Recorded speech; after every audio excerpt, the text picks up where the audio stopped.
kwento na hindi nagtatapos sa sigawan o galit.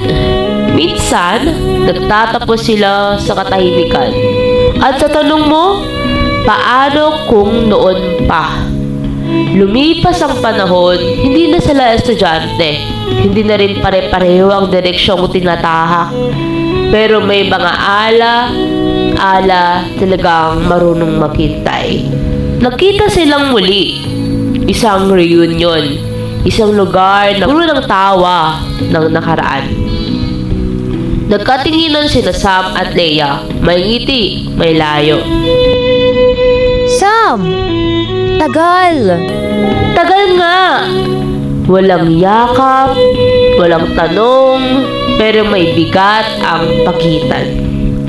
Magkatapat sila, parang dati, pero hindi na pareho. Madalas kitang naiisip, hindi dahil gusto kong balikan, kundi dahil gusto kong intindihin. Matagal kitang minahal, Leia, at mas matagal kong pinili ang manahimik. Kung sinabi mo lang noon, sa tingin mo, magiging tayo? Hindi ko alam, pero alam kong mas pipiliin kong masira ang katahimikan kaysa habang buhay na tulungin ang sarili ko. Dumating si Mateo. Mas kalmado, mas buo. Hi. Hi! Walang tensyon, walang selos, may pag-unawa. Salamat sa panaging tapat noon. Kahit masakit ng pinto ko ha. Salamat din dahil minahal mo siya ng hindi nagtatago. Di ako nang sisi. Minahali ko siya sa panong kaya na. Tahimik ulit. Hindi kita pinasisisihan. Ikaw ang nabigtahanan ko noon. At ikaw ang dahilan kung bakit natuto kong maging matapang kahit huli na. Siguro hindi tayo para sa isa't isa, pero hindi ibig sabihin hindi tayo naging mahalaga.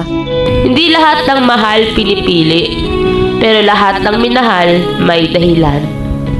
At doon nagtapos ang kwento ni Sam, Leia at Mateo.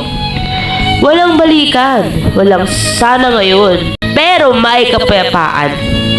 Minsan, ang pagmamahal ay hindi nasusukat sa kung sino ang pinili, kundi sa kung paano ka tinuruan magmahal kahit hindi ka nanalo.